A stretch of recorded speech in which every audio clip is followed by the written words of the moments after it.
precious ones of the light. From our temple of mercy here in peeping, there is a fountain flowing out into the world. The flowing fountain of mercy is intended to be a place where all may come and bathe, to wash themselves free of every condition which might seem as though it would stain the brightness and beauty of their consciousness. When man came forth in all of his purity from the very heart of the sacred fire into outer manifestation, it was intended to be a glorious experience whereby the life stream, holding on to the hand of its presence, walked through the veil of becoming and entered into a conscious unity step by step along the way. It was never a part of the divine plan that there should be thorns and thistles and decay. Beloved ones, these outer conditions did not originate in the consciousness or the plan of God, but they were introduced by the discord which manifested in the consciousness of men, whereby mankind, who were intended originally to be a friend of all the elemental beings, instead of reflecting the perfection and purity of God, sent forth the discord and disturbances which rose in their own consciousness. As this spewed forth into the atmosphere, into the air element, out into the water element, into the earth, and even created the condition of cloud and smoke within the fire. The pureness of the flame, the clearness, the crystal clearness of the water element,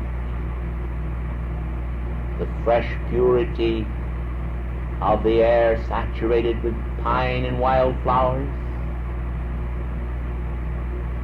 and the wonderful warm earth, rich with the glory of God and the golden color of the sun,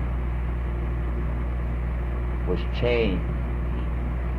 Elements outpictured the consciousness of mankind, and as they outpictured it, so the thorns and thistles of life became scattered abroad throughout the earth. Therefore the crown of thorns worn by the Christ was indicative of that which is worn by mankind. And to the present day, the discord persists and brings forth in the universe upon earth a mounting call for mercy. Beloved ones, individuals who enjoy the perfection of seemingly good health and wealth, all of the things for which their outer self may crave, sometimes in their satisfactions do not realize that these blessings are theirs by reason of the goodness of God and are intended to be shared with all, that they have a responsibility and a place upon earth. And therefore, at times mankind become very smug and conceited, as it were, in their own outer consciousness. They do not give gratitude to the great source of life. They do not feel the need to possess the quality of mercy. But beloved ones, mercy stands waiting when they will need, when they cry out, when the hour of travail comes, I am there, waiting to flood forth mercy to all who need it, without bothering to question, to even gaze upon the karmic record. Beloved ones, I would like to speak to you about a condition of reservation so frequently held by mankind within their consciousness. It is this: the assessment by mankind of whether or not an individual may need or require to have a good thing, or whether they deserve it. Individuals oftentimes, as they pass by on the street, behold someone that seems to be in need, to question whether or not that individual is genuine. This we do not do, beloved ones, for we look upon all as genuine offspring of the Most High God. We do not gaze at the karmic record of individuals in outpouring or apportioning mercy to determine whether or not they deserve it, but we stand as if we had in our hands baskets of beautiful flowers, and we pass them to each one that needs that beauty. The sole requirement is the need of the hour, not a question of merit. And therefore, because of this particular quality which we have here in Peeping, we ask you to pause to consider, to emulate us if you will. I do not mean that the students at large should not be perceptive or discerning in regard to their own acts, but I refer particularly to the quality of showing mercy and kindness and understanding to one another and to all men. As you shall give of mercy, so shall you receive. And as you receive, you shall become more equipped to give. And so there shall be a mounting tide of cosmic mercy, rising higher and higher as a bulwark, a credit, an accumulation of good stored within the bank of this blessed earth, so that mankind who need to draw upon that deposit of mercy may at a moment reach out their hands and receive it. Consider for a moment, beloved ones, the meaning of spiritual bankruptcy. What would it mean, precious ones, if you were to go to the great cosmic bank of God's own supreme abundance and desire to draw therefrom of a need, only to find that that bank was swept bare of all credits? It would be quite a surprise, I am sure. But God be thanked that this is not true.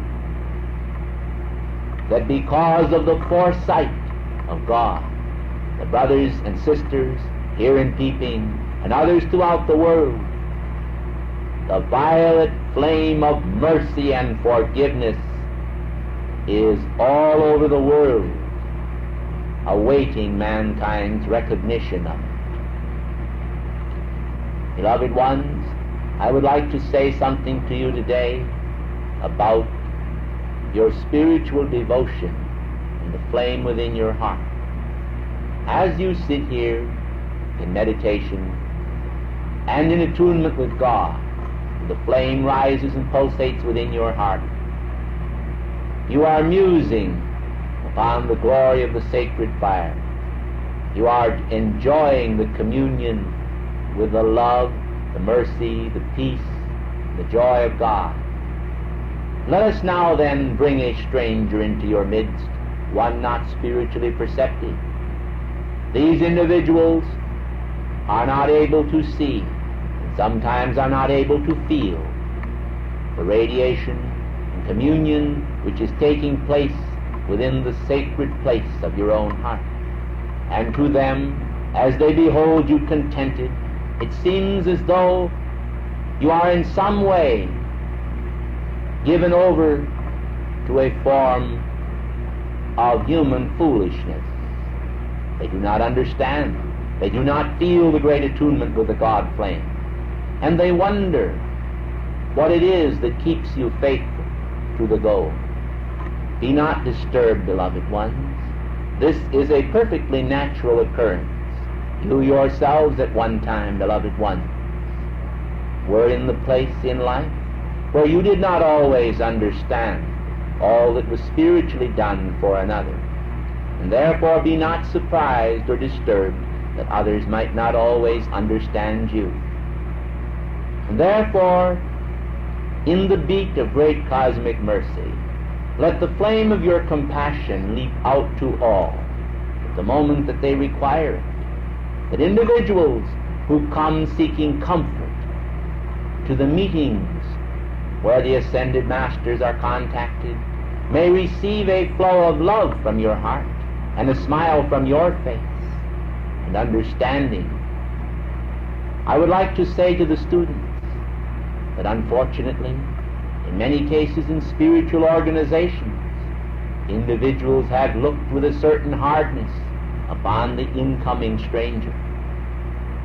And that individual, not feeling a welcome, departed empty-handed. It is needful, because of El Morya's plans to expand the work in the near future, to bring many into the fold of spiritual attunement, ascended masters' consciousness, to the feet of their own divinity, to the great fountain of mercy, and the tide, the rising tide of divine love, that those who are truly students of the sacred fire should come to the feet of their holy Christ self and ask for the dignity of a Christ, one who would, if necessary, kneel before the feet of another to wash the dust of the road from off their feet, to take the hand of another who might not be so nattily attired or in such perfect style, if the occasion should arise, and say to that one, precious one, you are a child of the light, a child of God. I bid you welcome here. Come and drink of the fountain of everlasting life. We are gathered here by the grace of God to commune with the beautiful spirit of life and light and love within the paradise of God. And although dwelling and abiding temporarily in a miasmic world of human fear and doubt, we are separate and apart, devoted to the purposes of expanding the eternal mercies of God, that all men may perceive their reality, that reality may pass through the density of human experience and penetrate to the core of the heart, until the sacred fire core of the heart of each individual life will leap for joy, even as the mother John the Baptist leapt for joy. Salutation, beloved Mother Mary. Precious ones, it is so necessary for individuals to have a spirit that is receptive to the knock of the divine consciousness at the door of their heart. It is so necessary for them to realize the depth and the height and the nobility to which the Father would have all aspire. I wonder sometimes, precious ones, if you are aware of all the cruelty and the tortures that have been practiced throughout the world in times past, even to the present day. The world needs the unguents of spiritual purity, spiritual mercy, spiritual grace. The wounds of the world are great and gaping. They are terrible, and yet the power of light to heal them is like a great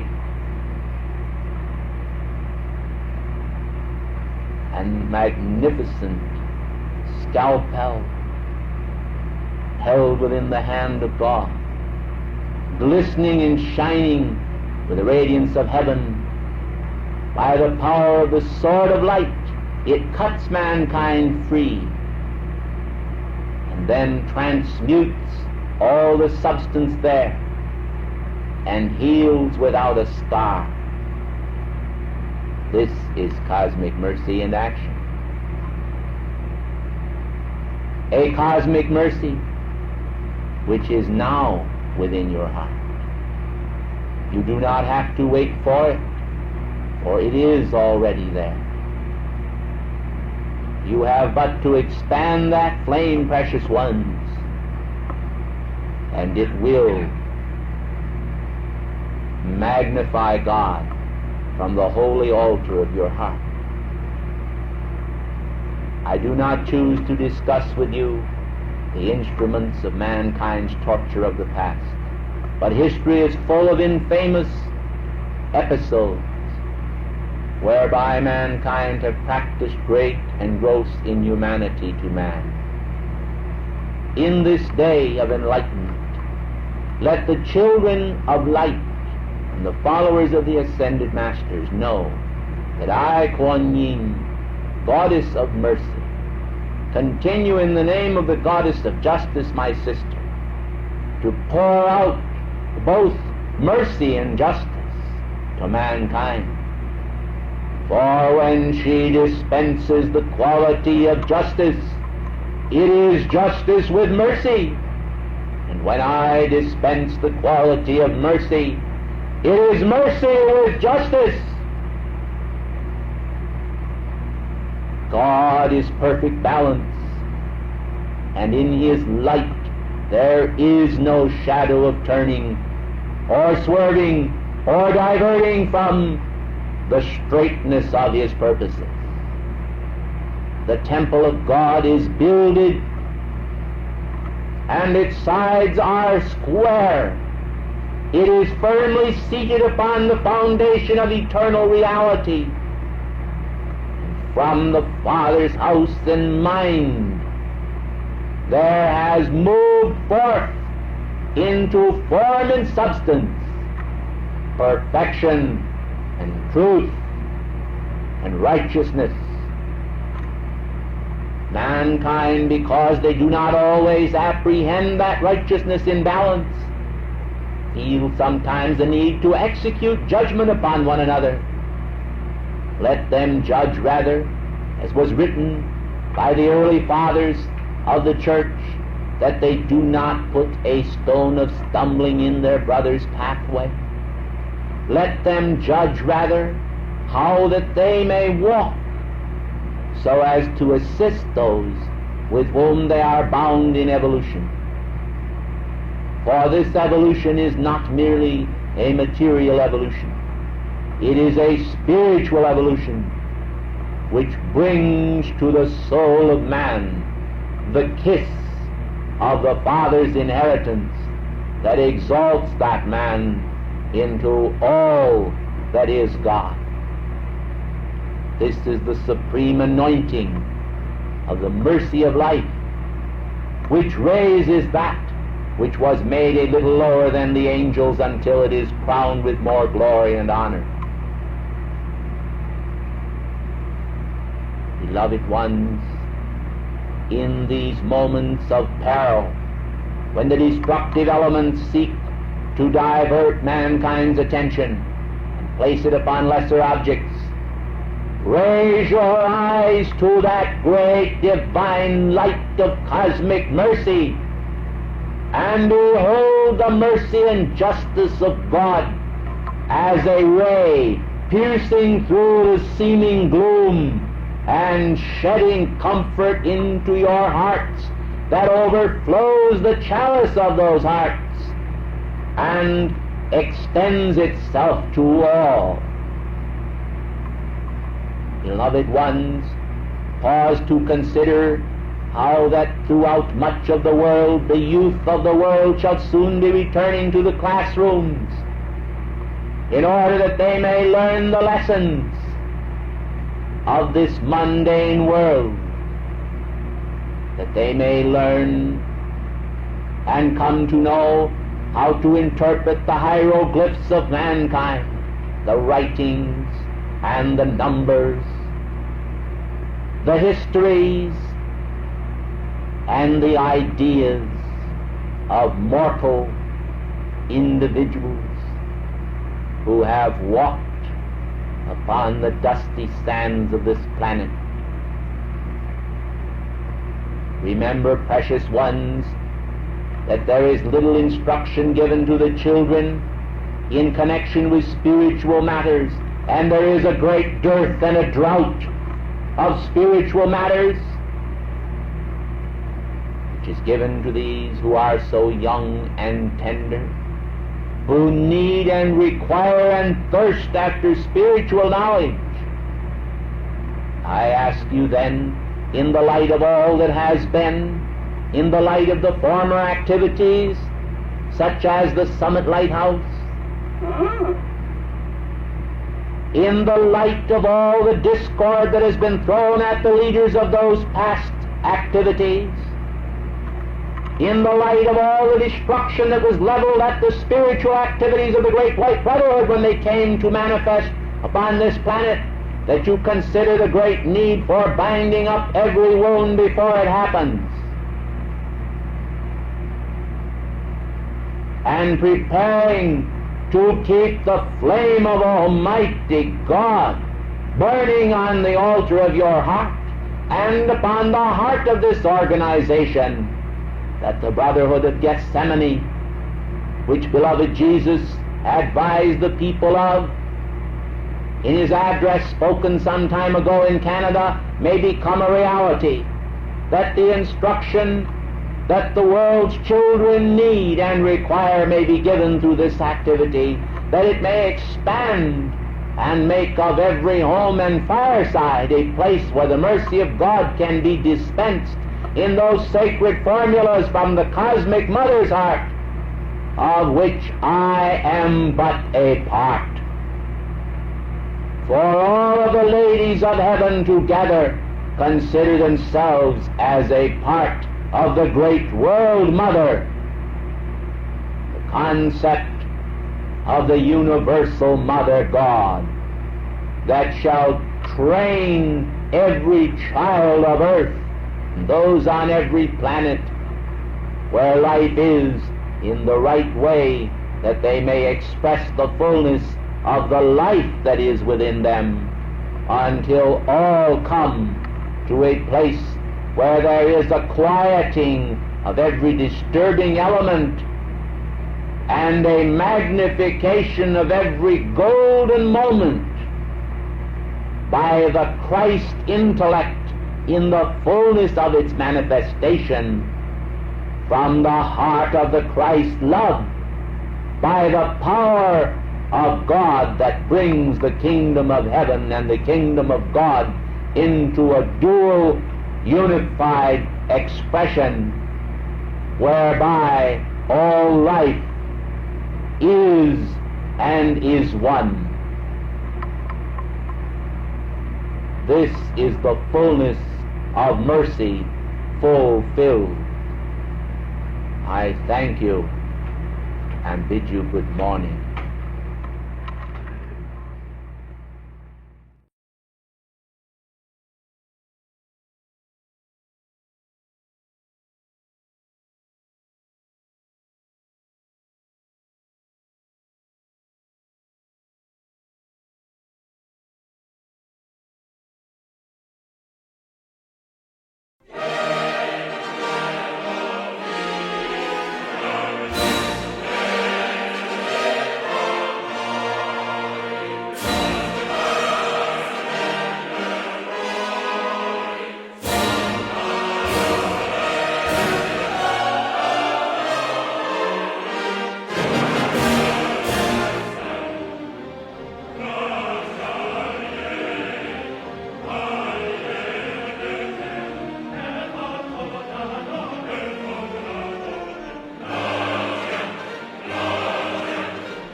unto you, beloved ones, thousands of years ago, when the beautiful Lady Miriam wandered along the Nile and, reaching down into the waters, took therefrom the reed basket, carrying and conveying the body of beloved Moses. It was an event of great importance. The words, beloved ones, for unto us a child is born, and unto us a son is given, are charged with the full meaning of heaven when each life stream comes forth into embodiment. Remember, beloved ones, it is not the mere physical vehicle which is brought forth, but it is the conglomerate consciousness of an individual expression of God.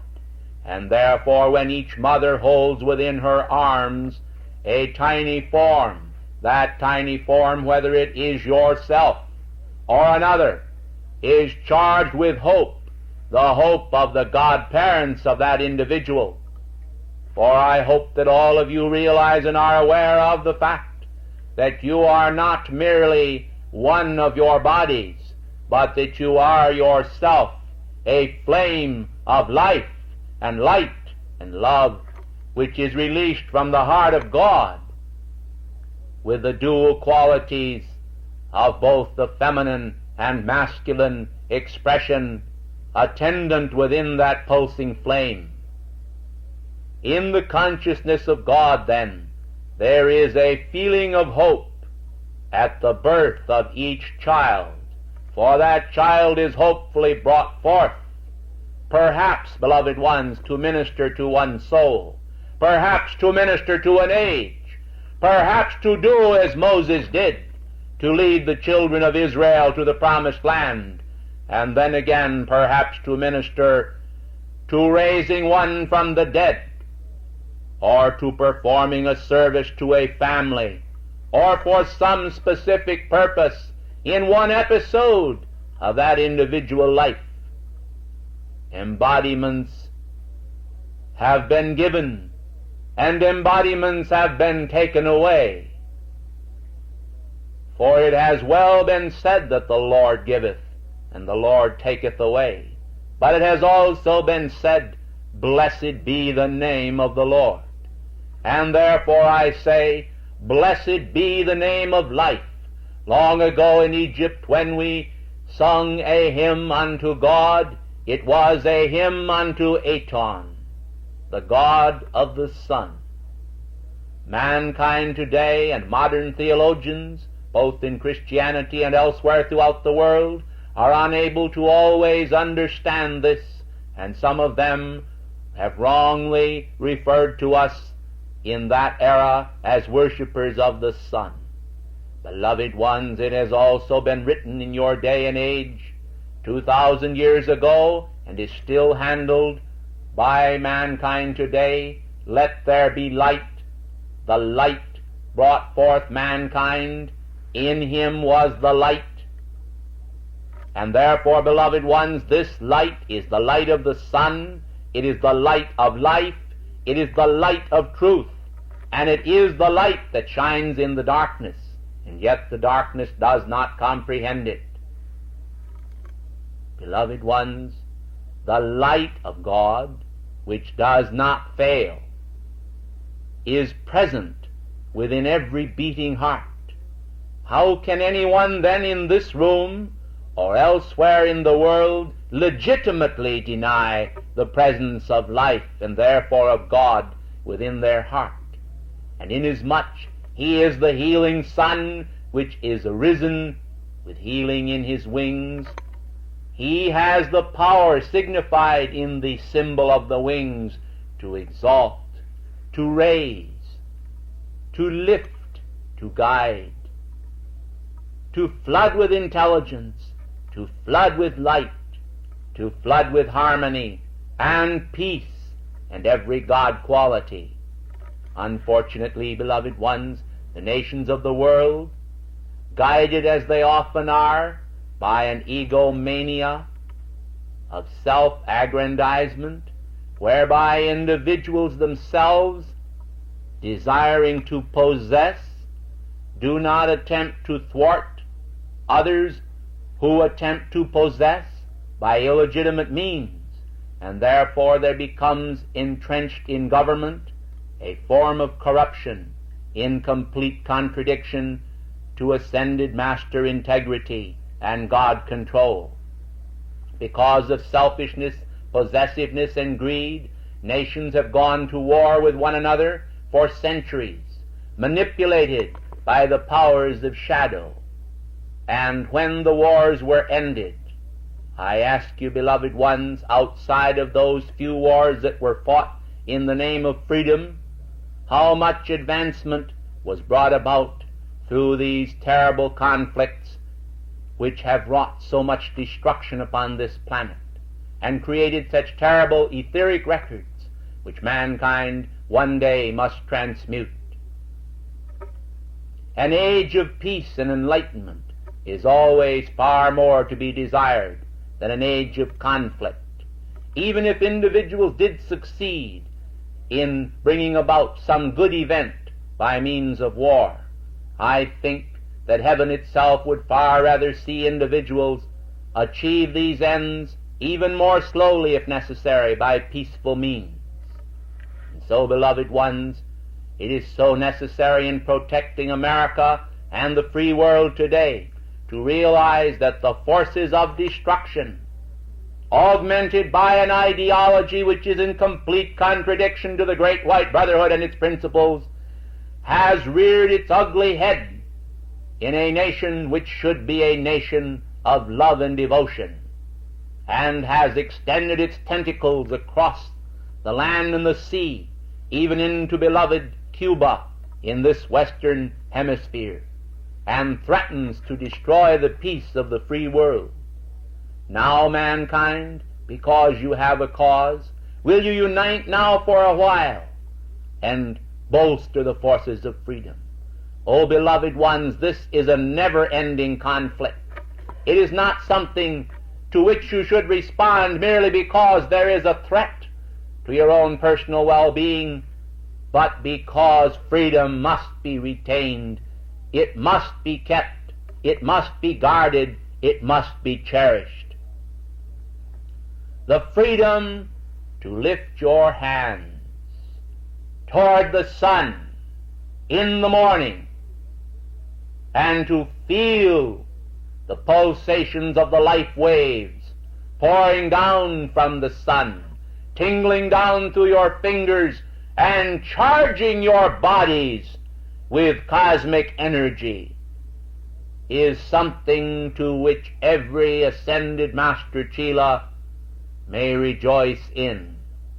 But I ask you, beloved ones, how empty is the life bereft of the idea of God, or the idea of the supreme intelligence flooding throughout the universe.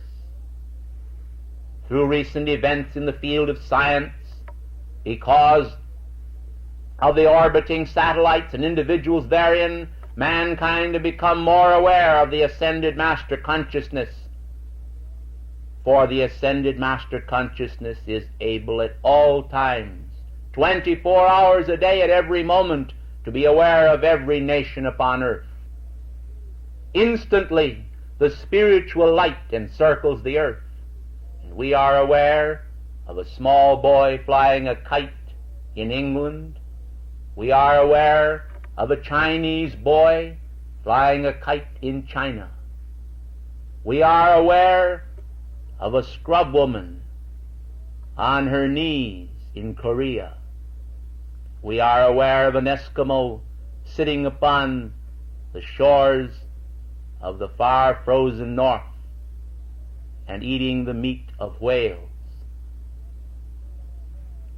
Beloved ones, we are aware of all these forms of life, the primitive and the exalted. We are aware of the intelligence within the universities and the colleges. we are aware of the hopes within the hearts of all men. And therefore we speak to you today concerning that hope within the hearts of all. For there is a universality of hope within the small boys, the world around. There is a universality of hope within the hearts of the peasants and in the hearts of the queens and kings of the earth and their heirs. There is a universality everywhere present, for men hope because God is hope. Beloved ones, I ask you to realize and to recognize within yourselves that this hope is a fire. It is first a spark, and then it is a flame. And as the hope springs up and becomes a mounting flame, it helps to externalize those very qualities for which you hope. This morning, beloved ones, I would like to call your attention to the need for you to recognize yourselves as key figures in the spiritual needs of this planet. What was the quality, beloved ones, that imbued the heart of Moses and every great leader? It was the realization that with God all things were possible, and the faith in the heart of that individual to reach up and place their hand or hands in the hands of God, and then go forth in His name to accomplish whatever good the divine plan held for them. And therefore, beloved ones, bear in mind that as you have had physical parents, so you have spiritual godparents who look upon you still as a newborn child of spiritual grace, and have for you a hope that transcends the centuries, that transcends your many embodiments upon this planet, that transcends all that you have thought that you are, and that reaches up to that which you truly are, and therein extends down to the you of the present moment assistance without end.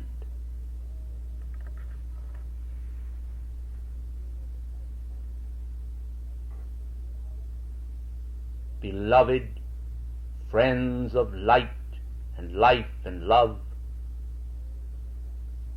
oh, the beloved ones who belong to my legions of cosmic Christ purity, you who dwell within the great temple of light at Luxor, you who magnify the Sun of Righteousness, you who behold the great power of the ascension flame, I call to you now in the holy name of God I am, to flood forth the pulsations of light from the mighty ascension flame, and charge that flame into this audience this morning, and out into the atmosphere of this city, and through the great nation America, and out into the oceans and the islands of the sea. Let all the earth tremble to feel the radiance of the mighty flame of the ascension that ascends all back to the heart of God. Remove the veil between the Pia Mater and the Dura Mater. Remove the veil that covers the brain of man, the thickness and the lethargy. Let the flame of the sacred fire rest upon the pyramid of their minds, and bring them the perfect balance of love, wisdom, and power, the love that is the eternal pole star to guide them upward, the wisdom that ever knows the proper and correct thing to do, and the power in God's name to hold a constancy until that act can be consummated in the words of victory. It is finished. Father, into thy hands I commend my spirit. In the holy name of God, I bless you now, without limit, with the Spirit and the love and the wisdom of God. I address to you now the salutation of the heart flame, which is my own. It speaks to the heart flame that is your own, with the fragrance of a rare lily. It pours forth to you, speaking of the immortality of God.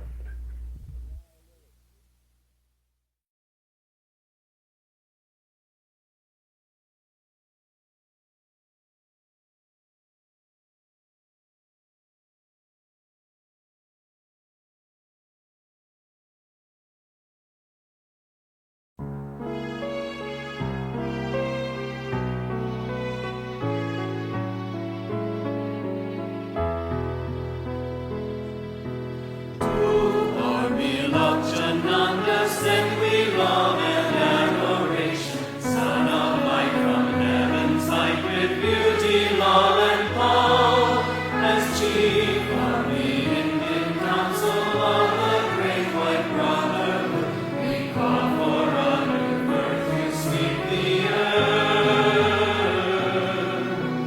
For India illuminations flame.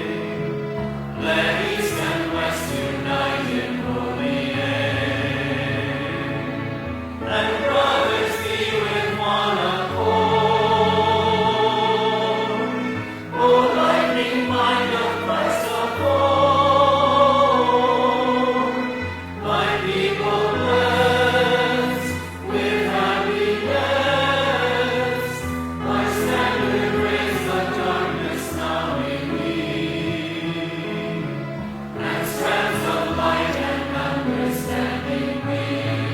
O India, blessed land of peace,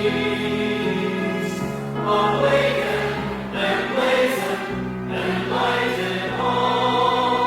Hail the beloved Chananda, Himalayan home of light, the holder of perfection, swing your government for all. We call for America, for India, the head and heart, together like the cosmic Christ divine. Thy holy purpose is our sacred trust. Our destiny is destiny not dust. The balance holds is set and free. Inheritance divine to see. Intensify and amplify the will of God for all upon the earth. Thy love and power raise to give rebirth. The universe a oneness be. Your blessing outpouring, beloved Chananda, dear, accept our grateful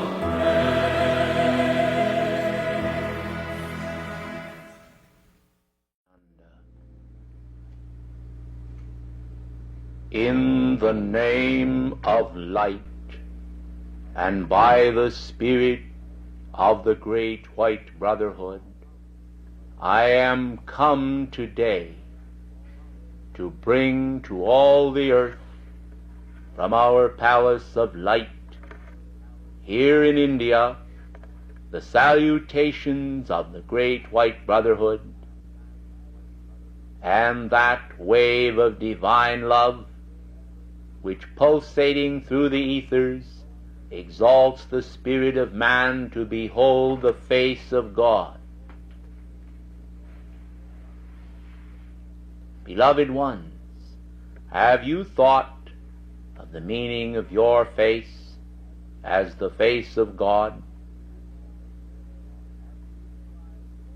Have you realized for a moment the full meaning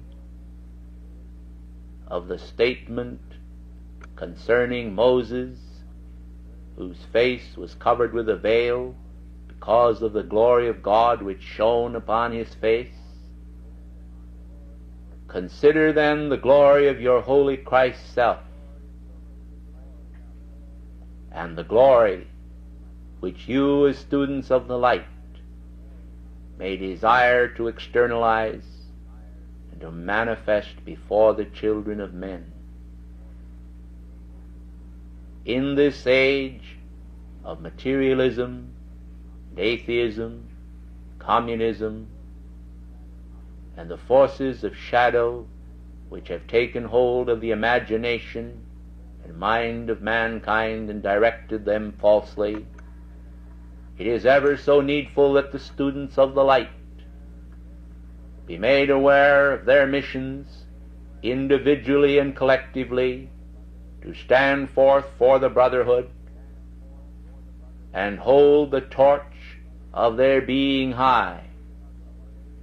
Remember, beloved ones, that you are dealing with tangible elements of spirituality.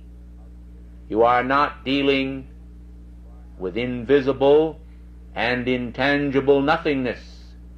You are dealing with the great potency and love of Almighty God, an eternal reality. Just simply because individuals may state that they do not see your spirituality is no reason to doubt its existence or accept the pressures of the mass human thought concerning yourself or any other child of light. Why, beloved ones, it is needful for you to even hold an immaculate concept for them who deny the very divinity within themselves and within you.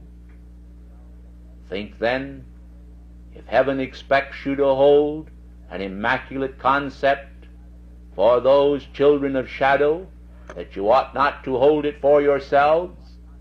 Beloved ones, in holding for yourself an immaculate concept of the love of God, blazing forth with full potency through your life stream, you are able to bring to your countenance the radiance of the Eternal One and fulfill the injunctions and commands of the beloved Christ Jesus, that you should be cities set upon a hill, that you should not hide your light underneath a bushel. There must be some different quality between the children of the light and those who have no knowledge of it. You are expected to show forth a different reaction to the powers and pressures of daily living. Now, beloved ones, it is not necessary for you to condemn yourselves because in the past you did not always behave as you think the ascended masters would have you do, or as you believe your own mighty beloved I Am Presence would have you do. You may today call upon the ascended master's law of forgiveness and wipe clean that slate of wrong action. Certainly it is not the purposes of heaven to keep mankind under the hammer of karmic retribution. It is the purposes of heaven to exalt the benign and the glorious spirit of life within every beating heart, that all may shed forth the unfailing light of God everywhere. Purity and beauty and justice and every benign quality are within you. You have but to open the windows of your consciousness and let there stream forth from within you that dazzling glory of your own mighty I Am Presence. Beloved ones, this is not an outer circumstance. This is not a condition over which the outer mind alone has control, but this is the recognition by you of those innate powers of life and light and love within you, and the call made to you, to your own true self, your own mighty I Am presence, by your conscious mind and heart, for a release of the full powers of your own presence into your world, that its dazzling power may envelop you and make you in effect as well as in cause a child of the light, to shine before your own Father in heaven, your own mighty I Am presence, and before mankind as well. For, beloved ones, the spirit of victory has gone forth unto the earth, and it is in the name of your own beloved mighty I Am presence that I, Chananda, declare from our palace of light that the spirit of victory has gone forth throughout the earth. The spirit of victory over every outer human condition, and the power to triumph as the ascended masters have done. This power, beloved ones, is charged into the atmosphere of the earth this day. It is inhaled as the breath of freedom by all who live and draw breath. I tell you, beloved ones, the communists themselves cannot help but inhale this air of freedom, this air of victory, which is destined to erase all error of human consciousness and replace it by the ascended Master's light and love. The Great White Brotherhood is a tribunal. It is an active and forthright spiritual body.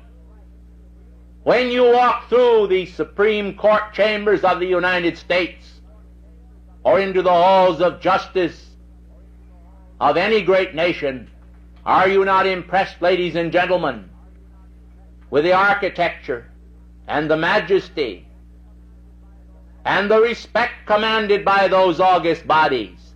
Then, beloved ones, I am grateful to see the respect manifest in your being for the eternal principles of victory and justice and truth, for the Great White Brotherhood, for the organization which has acted for so long as the guardian of man's liberty. Won't you please be seated? Recent events have caused a joint meeting of the Great Indian Council and the Darjeeling Council of the Great White Brotherhood, and we, beloved ones, who are the head, as America is the heart of this planet, are determined to send forth a charge of cosmic intelligence, the divine intellect of the universe, into the very atmosphere, to alert mankind to the need to make use of the knowledge which they have already externalized. In the holy name of God, beloved brothers and sisters of light, pause for a moment and think of the great cosmic release of energy which has poured forth to this planet, in worded as well as written instruction concerning how mankind ought to love one another and be at peace. And yet today, in complete almost disregard of the powers of light, mankind still continue to generate and perpetuate discord. Now, beloved ones, I am sure most of you have asked yourself this question as to just what is wrong when the instructions have been sent forth and individuals are made fully aware of the seriousness of various situations. Why do they continue as though they did not hear? Remember, beloved ones, the injunctions of the Great Ones, saying, they have ears but hear not. This, beloved ones, is a proof of the great spiritual law, which causes mankind to have power to hear and they do, but their spiritual ears are dull, and they are not alert to recognize spiritual opportunity. Beloved ones, the opportunities of the Spirit are generated today in a tangible form in your midst. And in the fourth dimensional consciousness, as I am speaking to you, beloved Nada has externalized a beautiful pink rose of the full and complete size of this room. And this precious pink rose, beloved ones, charged with the ascended Master's love and the love of God, is completely engulfing the atmosphere of this room, so that you as individuals are sitting enfolded within its petals. Now, beloved ones, is this not a most glorious and beautiful concept? And yet, precious ones, unless you can absorb within the finer bodies of your being the great feeling of divine love which is within this rose, and then retain it from now for all eternity, you see, beloved ones, it will be but a passing event. For all spiritual events must be absorbed and retained by the precious consciousness and memory of individuals, so that they are able to realize that the law is the law in action, and not the law merely in quiescent knowledge. Beloved ones, the vigilance of the Spirit is a very wondrous statement. To be vigilant, to be on guard, to stand against the hosts of shadow and overcome them, is the duty and responsibility of all who love the light. The light, beloved ones, comes forth charged with the intelligence of God, with the fullness of that intelligence, with the love of God, with the full charge of that love, with the power of God, and all of the power of God. But, beloved ones, how much of that love, wisdom, and power do mankind individually express is the question. Precious ones, the veil that was over the face of Moses to prevent the children of Israel from seeing the fullness of the glory of God reflected in his face is unconsciously used by the students and individuals who claim to love God, permit a veil to exist between themselves and their own mighty I Am presence. This veil was never created by God or by their presence. This is a veil or curtain of maya and shadow, and it somehow acts to interfere with spiritual hearing and spiritual seeing and spiritual knowing, which would enable individuals to quickly make their ascension and throw off the fetters that bind them. If mankind en masse could erase this dullness from their own characters, the world would soon externalize injustice. A one great nation upon the face of the earth, like unto the American concept. The beautiful wheel of Dharma, reflected in the flag of India, shows the great turning of the cosmic wheel. And it is up to mankind to externalize industry, spiritual industry within their being. Beloved ones, have you ever thought of yourselves as a great factory? Well, precious ones of the light, you are humming today with the spirit of almighty life, and the director of that great factory may be your own mighty I Am presence, but unless you as the administrators over that factory shall take dominion and see that the edicts and rules and requirements of your presence are given dominion in your mind and affairs, then that factory will continue to turn out products of an inferior grade, and the perfection of your presence will not become externalized in your outer world.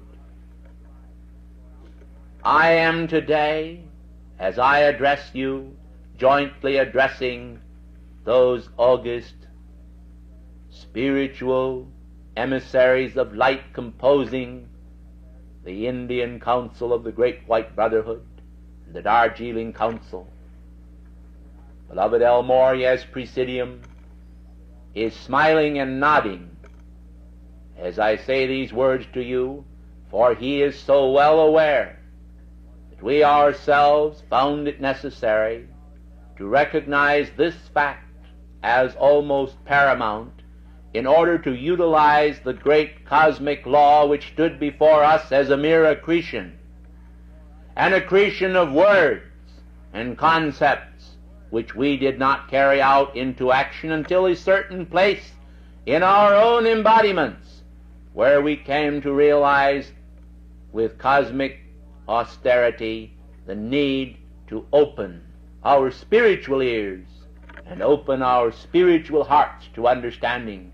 And then when we began to make application to the presence of Almighty God, and we called for the vivification of all of the great cosmic law of justice within our being, and demanded and commanded that it take command of our worlds, with swiftness and wings we were exalted into our own ascension, and the fetters and shackles that had long held us imprisoned dropped off as weights and were gone, transmuted by the great cosmic light.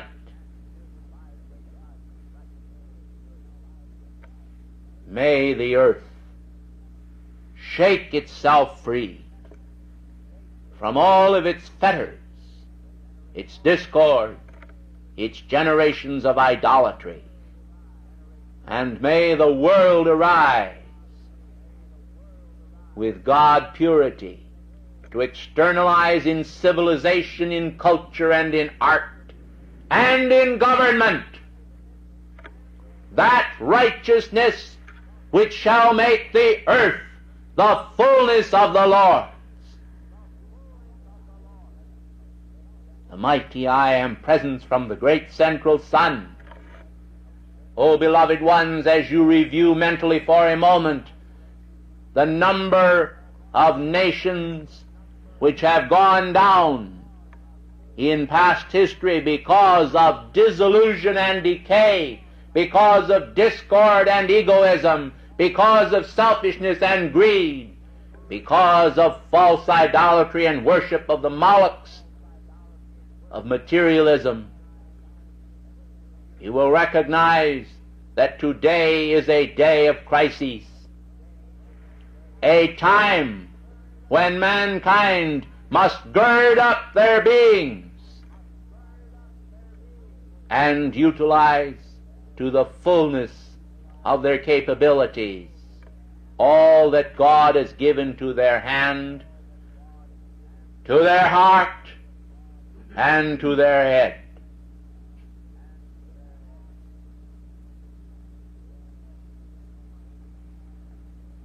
Beloved ones, the Great White Brotherhood stands today ready and willing to continue its vast areas of cooperation with all of our chelas everywhere. Those who are wondering as to why there is division between the various groups devoted to the light, let me say here and now that there is no division on the inner, that all division or appearance thereof is on the outer. And just as each petal of this giant rose is one composing this one splendid object, glistening and shining with the pure light of God, so the great body, the spiritual body of God, the spiritual body of the Great White Brotherhood, around the planet is composed of the petals of many individuals and expressions of divine impulse and divine love.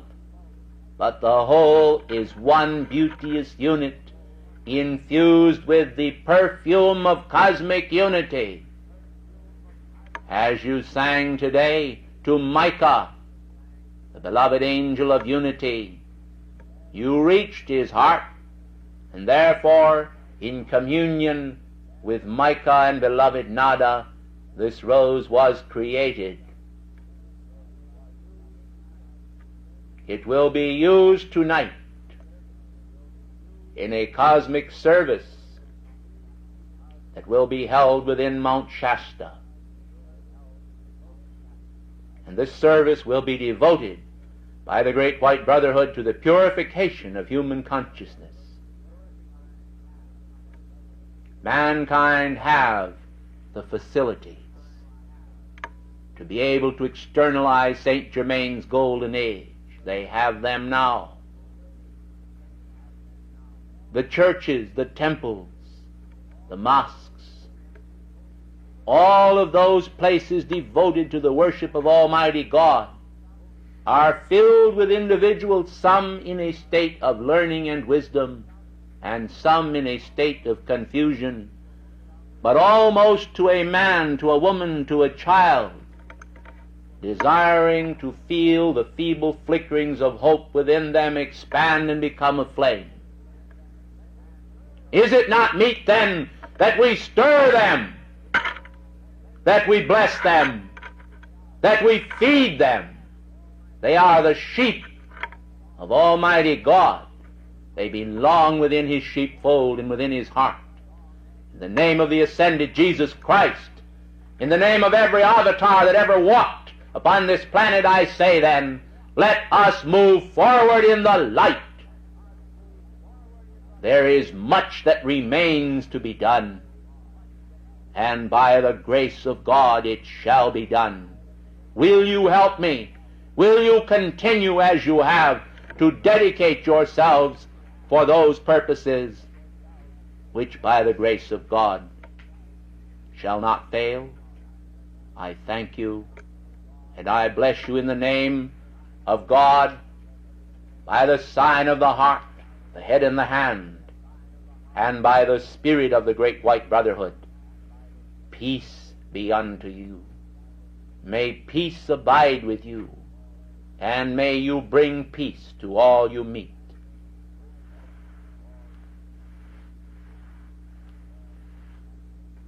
It is done. Thank you. In God's name, good morning.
With the warmth of the Brotherhood at Darjeeling, I wish to extend to that magnificent godmother, Mary, the greetings of the Darjeeling Brotherhood, and pay tribute to the majesty of her presence,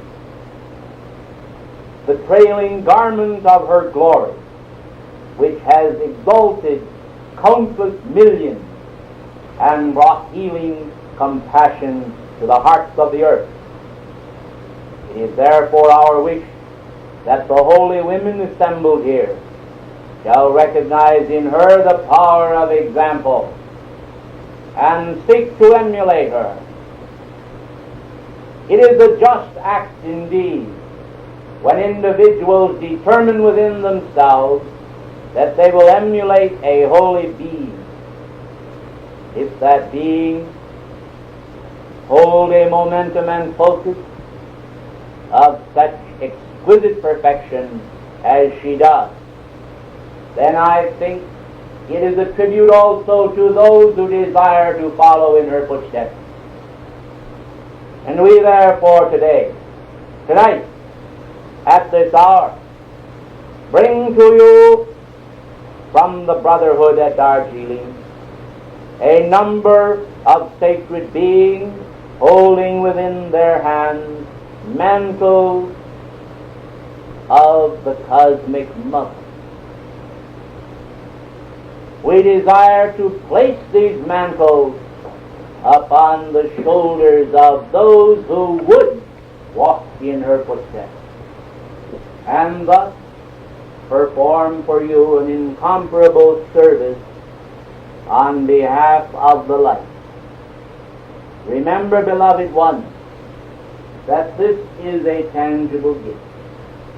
And I hope that you will realize as you step into elevators and crowded marketplaces to pick up the hems of the sacred garment, that it do not trail on the sand or the places where men's footsteps tread. Lift it up and hold it in a spirit of cosmic exaltation, to keep yourselves aloof from the contamination of the world, but with no sense of human pride.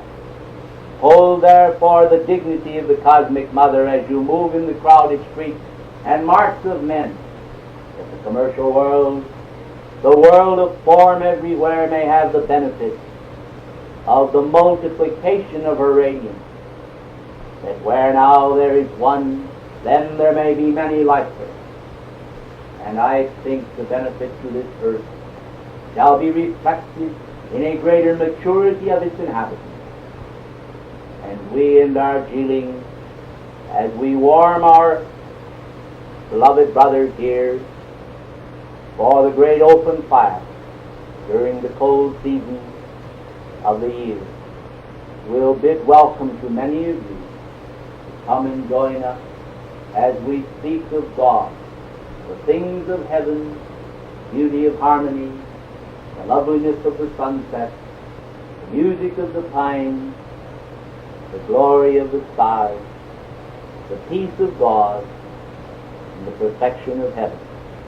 I have known many embodiments upon this planet before I won my victory, and I tell you, ladies and gentlemen, that victory is worth every one of them, even if each one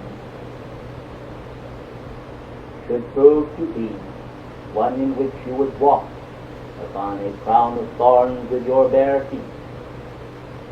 So, beloved ones, I hope that this is not necessary, and I hope that the pathway of life for all who shall follow will be easier because you have walked this way, and therefore that you will break off and blunt the thorns of life for all that you are able, and will cast in their pathway the roses that come to your hand and heart. Thus shall life arise in exaltation, and the Spirit of the Lord shall pass out from the hearts of men with the gleam of the Holy Grail. Men shall not ask where, they shall say, I am here. Thank you, and good evening.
With the tolling of the Angelus, there descends a sweet stillness over the human heart when that heart responds to the call of the bell.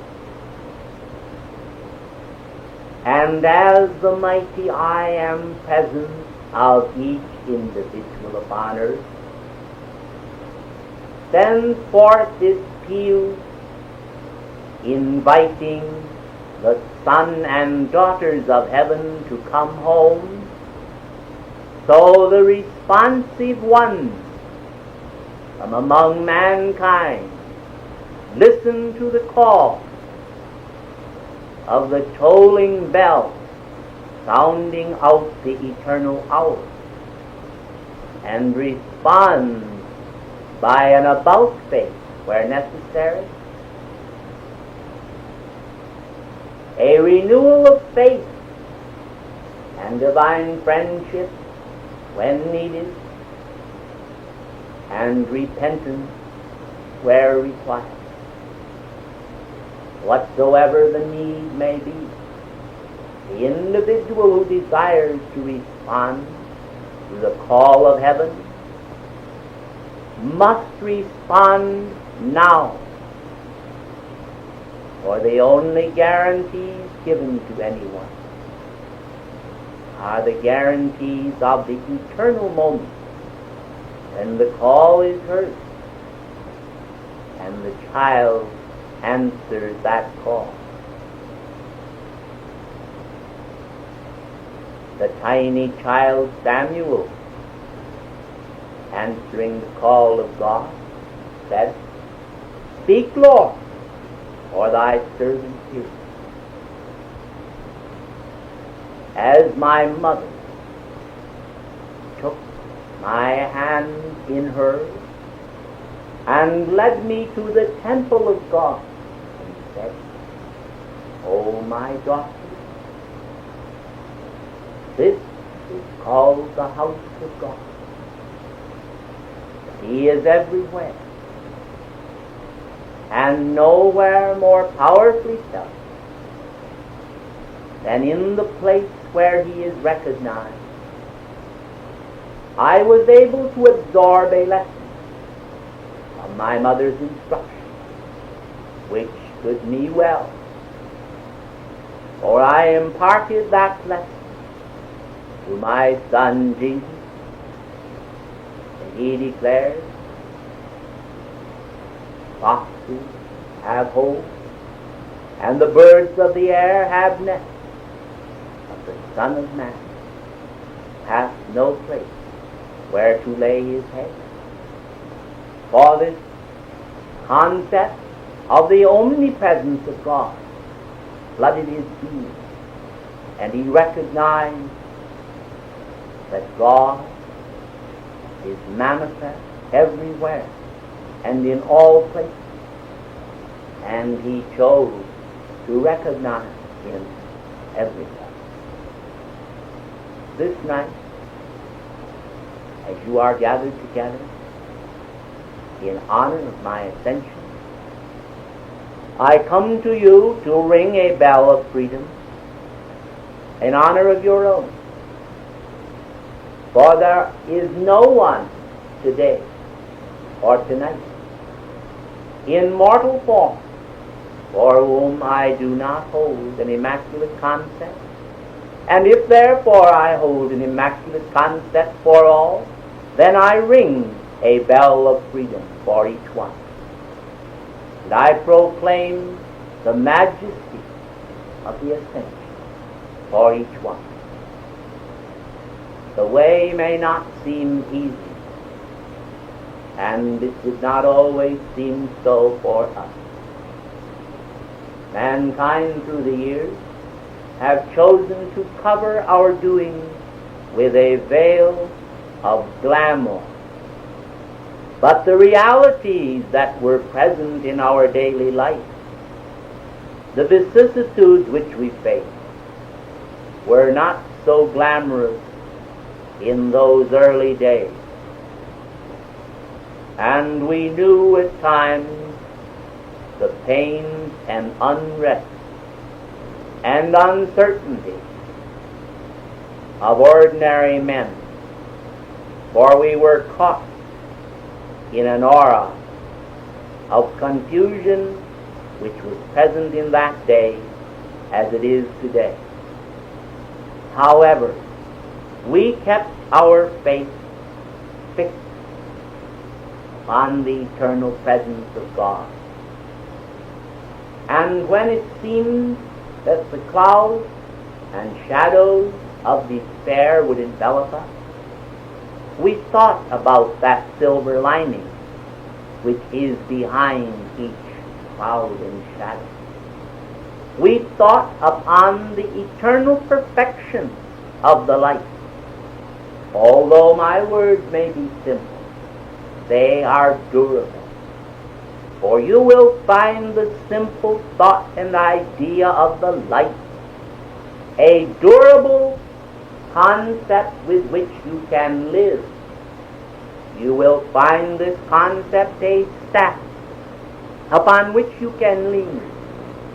And when mortal wisdom seems to fail, and the answers to all the queries within your heart do not seem to be given you, you may dwell in the idea that the light of God does not fail. And in that certain knowing, you will find a power to free you from the shadows of despair. You will find a power to exalt you out of the temporary situation in which you find yourself. And then, with grateful hearts, returning to the concept of your divinity and its immaculate nature, you will move progressively onward in the light, as we did, one step day by day, nearer to your own ascension. Mankind today are truly, as Saint Germain has told you, living in concepts of peril and confusion. The seeming scientific progress of the communist world is somewhat a virile threat against the forces of freedom and democracy. And it would be well if all of America and all of the free world recognized the need to knit themselves together in this day and hour and rally around the cause of freedom with greater diligence, with a greater sense of honor and unity. It would render an incomparable assistance to mankind. I ask you, beloved ones, if the light that is America and the light that is freedom should go out, where would the world be? In the hands of the anarchy and insidious nature of world communism. Where would the hope be within the hearts of mankind, for which all Christendom have labored and prayed?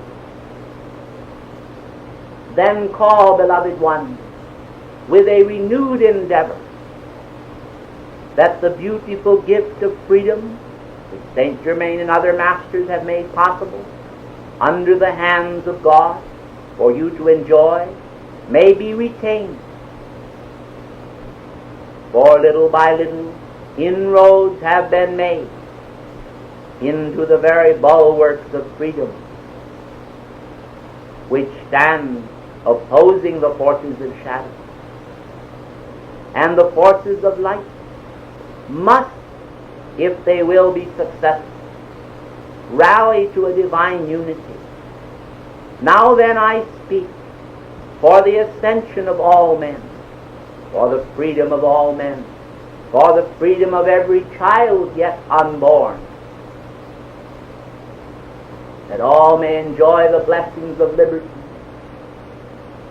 that all may breathe of the air of freedom, and come to a place of dignity where their souls can expand upward toward the ascension, to respond to the peal of the cosmic bells, to hear the tolling of that beautiful angel that speaks to each heart these blessed words, "It is finished. Well done, thou good and faithful servant. Thou hast been faithful in a few things. Enter thou now into the joy of thy Lord, for I will make thee a ruler over many things. In my Father's house are many mansions.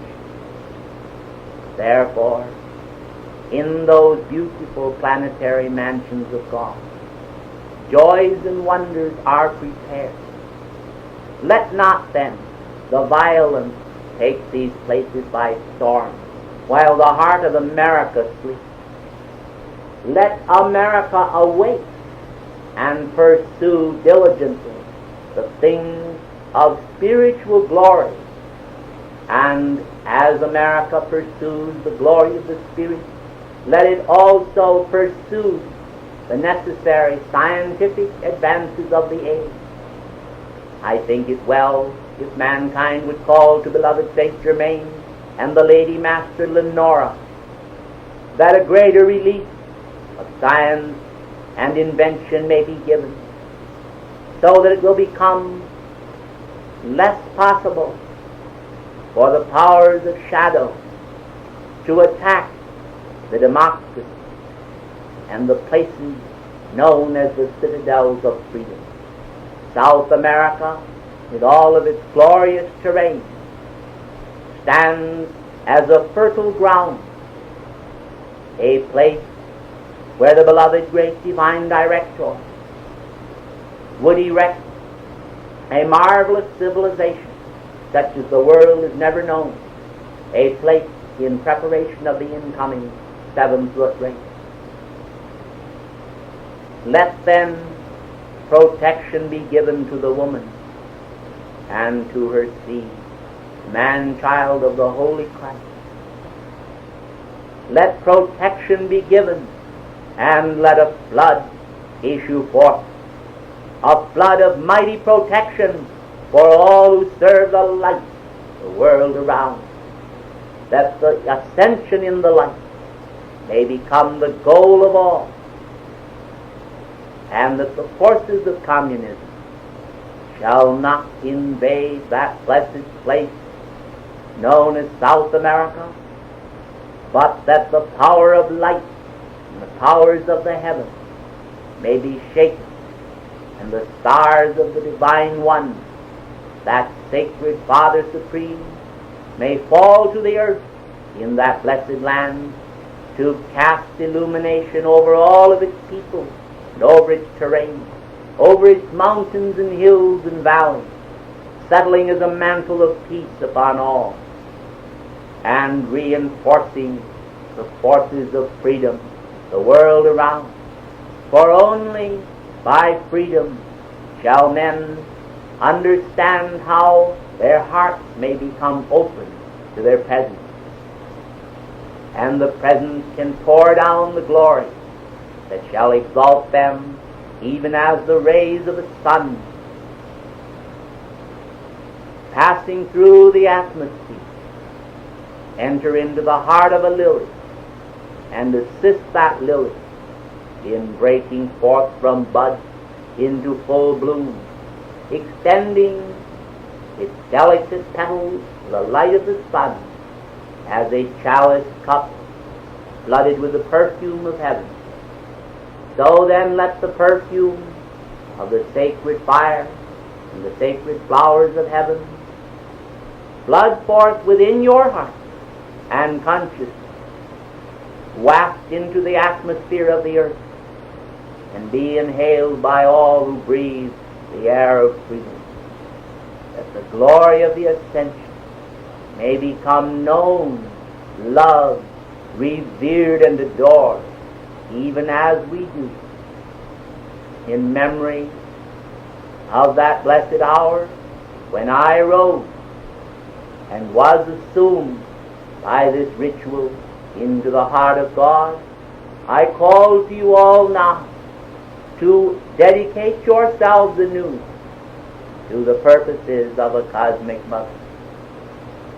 Even those who are not mothers will understand that all have the mission of my Son, a mission of their Holy Christ self to perform, and they can declare with him in the dignity of freedom, for this cause came I into the world, that all men might have life, which is God, and that more abundantly. So be it then in God's name, I am. So be it.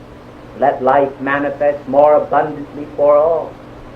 So let all come to know more of the life that is God. So let more drink of this cup. So let all drink of it, for all are sons of one Father. I take my leave of you now,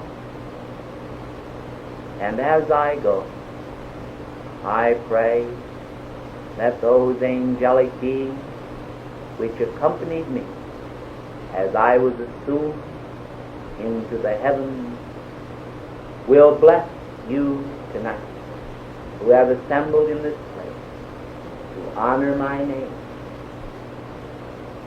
May that blessing which these angels bring to you be scattered into the atmosphere of earth, and may all share with you my feeling of love for the quietness of the evening of victory preceding the dawn of all men's ascension in the never-fading light of God. I thank you.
the beloved God harmony.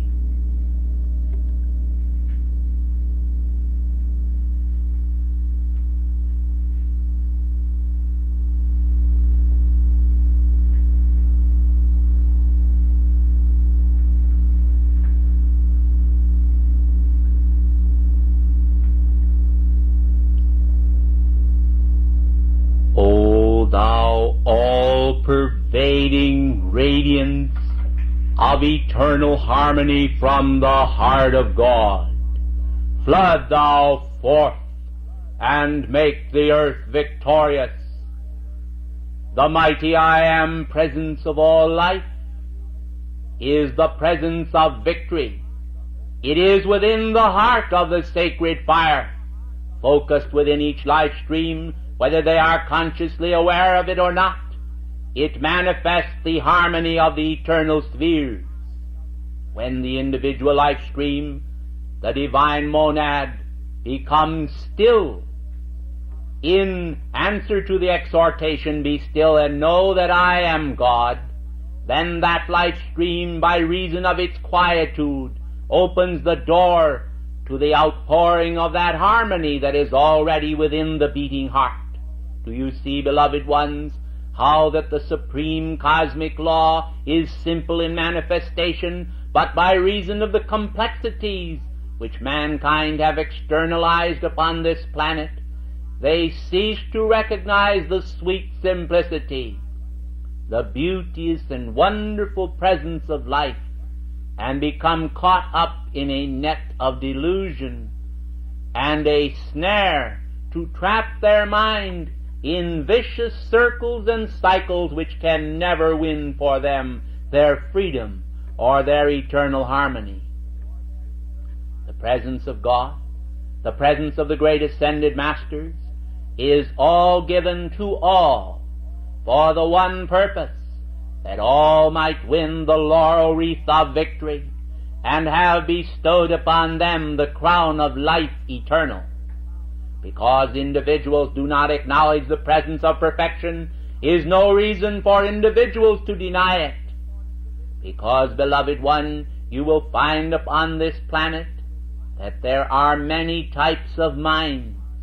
These minds, beloved ones, are all manifestations of the Divine One, but because they have perverted their attention and have directed it to the outer, they have externalized many facets of shadow where light should manifest, and therefore the purity and the love and the beauty and the simplicity and the glory of their own presence does not shine through them, simply because by reason of density and grossness in character they have cut off the precious outflow and radiance of the light that otherwise would shine forth from them as a city that is set upon a hill and cannot be hid. O precious ones, I come today to bring you a feeling of divine harmony. As I am speaking to you, there is a steadfast radiance pouring forth from the great central sun from the heart of God, and this stream of mighty harmony is bending through the spatial highways and moving among the planets, the stars, and the systems of worlds to bring this all-pervading spirit of joy and harmony to all of the universe, including this blessed earth. Let then no recalcitrant substance be able to deflect or to stop or to impede the manifestation of this harmony which pours forth from the heart of God to bring divine balance to the earth and to every life stream thereon. In the name of divine justice, in the name of heaven, beloved ones, why will the mankind of earth continue to grovel in unhappiness and misery when the perfection of life is all around them, with arms of light waiting to raise them up into those dimensions of spiritual attainment where God is and where nothing can hurt, in that precious holy mountain of divine experience? Then, beloved ones, shake off now the dust and lethargy of the past, and look toward those mountain heights of eternal perfection from whence cometh your strength, and recognize that the divine harmony of God is the tower of strength, that it is present within you now and at every moment. Beloved ones, I tell you it is present even when discord seems to hold sway. But because of past habits and momentums and vicious riptides of human confusion, individuals find themselves the victims of other men's madness, and so they are not able to enjoy the sweet simplicity of the Spirit of God, the Spirit of comfort, the Spirit of divine harmony, the Spirit of celestial beauty. I would take you now in thought for a moment to the islands of Greece. And, beloved ones, I would point out to you a portion of the culture externalized there through the ministrations of that great Chohan of the rays, beloved El Morya. I would point out that Greece reflected in her glory, by reason of the sculpture and statuary there, a manifestation of symmetry and form and beauty, which was outpictured by the young of that nation, so that they were able to develop a spirit of Olympia, the abode of the gods, a realm of perfection, a realm of light. And although they knew not the glory of God, having erected on Mars Hill an inscription to the unknown God, which St. Paul commented on as he passed by, saying, "You have erected here this temple to the unknown God, him declare I unto you," then, beloved ones, I call to your attention that civilization of Greece, beloved ones, ignorantly worshipped the one supreme God, in spite of the fact, beloved ones, and irregardless of the fact that they had a multiplicity of gods, and that it is so interpreted today by mankind, by philosophers, by theologians, and by those in the outer world. And so, beloved ones, there runs a thread of divine harmony through all of the religious experiences of the world. There runs a thread of divine harmony through all the hearts of humanity, and it is completely and utterly wrong for individuals to point the finger of scorn at another religious faith. Won't you please be seated, beloved ones? To point the finger of scorn at another religious faith or an individual, and to say that that individual is not a child of the light. Beloved ones, individuals may be walking as children of darkness, but they were created from the light of God that never fails. And although it may be ever so true that there are sons of God and children of the shadow, all children, beloved ones, were created with one purpose in view, and that is the ultimate manifestation within their lives of the fullness of their divine perfection. And therefore it is the all-enfolding harmony and love of the Almighty One, your own beloved and mighty I Am presence, which pours out into the universe each day and enfolds through that magic silver cord of each one's life stream a beautiful sense of harmony, of which many, many, many individuals are never aware.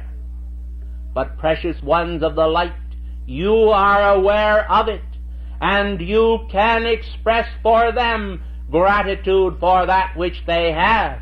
And as you pour forth gratitude to life for the gratitude that God gives to mankind, the light of God that never fails will expand this sense of gratitude within the force field of their worlds, and they will come to sense more of the love and the harmony of God that does pervade all things. Now, beloved ones, as I am speaking to you, I have no doubt that you realize that the angels of harmony, which are attached to my cosmic band, are pouring forth adoration to the great central sun. And as they pour forth adoration to the great central sun, they are kneeling around this force field of this sanctuary. And the songs which pour forth from their hearts are taking the shape of beautiful flowers. Some of them are in the form of pink roses, others of lilies of the valley, some as miniature calla lilies. And all of these beautiful flowers and fragrances are pouring forth as streams of love and light, poured back adoringly to God, externalizations of these beloved devas and spirits of light, poured forth in gratitude to the Father of all, the Supreme One. As these flowers gather round about the throne within the great central sun, in that great cosmic light force field where the great altar of eternity is located, there comes then an answer from the heart of God. And there is an outpouring of the gratitude of God for the creation. For the Father, beholding the creation, witnesses of it all that it is good. For the reality of God is manifest in the spiritual power of light eternal. And it is to this spiritual universe of perfection that the gratitude of God pours forth. The mighty I Am presence within the great central sun does not recognize human imperfection. Beloved ones, the mediator between your life streams, your own holy Christ self, is adjusting all human imperfection and elevating all who will accept it into the beauty of their ascension, and therefore the goodness of God, which is continually being poured out, and the gratitude of God for the creation, in which is reflected the goodness of the Creator, continues to mount in expectation of eternal victory for all life, eternal harmony for all life, and eternal peace everywhere present. Beloved ones, when harmony and peace are present, when the joy bells of the angels are heard by mankind, then I tell you, beloved ones, there is an end to the attention of mankind upon discord. Individuals no longer enjoy the misery of the world, but they enjoy the exaltation of the spiritual glories of God, the glories and the opportunities which are a part of you forever. Beloved ones, the outer vicissitudes, the outer stumblings, the outer shadow which mankind today find, which is outer darkness, this is not the eternal felicity and happiness of God. It is the pressure and mass momentums of human accumulation of discord, and it has no part of your life. Give it then no power in your own dimensions and world, but acknowledge only the harmony of God, and you shall become one with the purity of the mighty Elohim of purity, the purity of the Goddess of purity, the purity of all the hosts of light.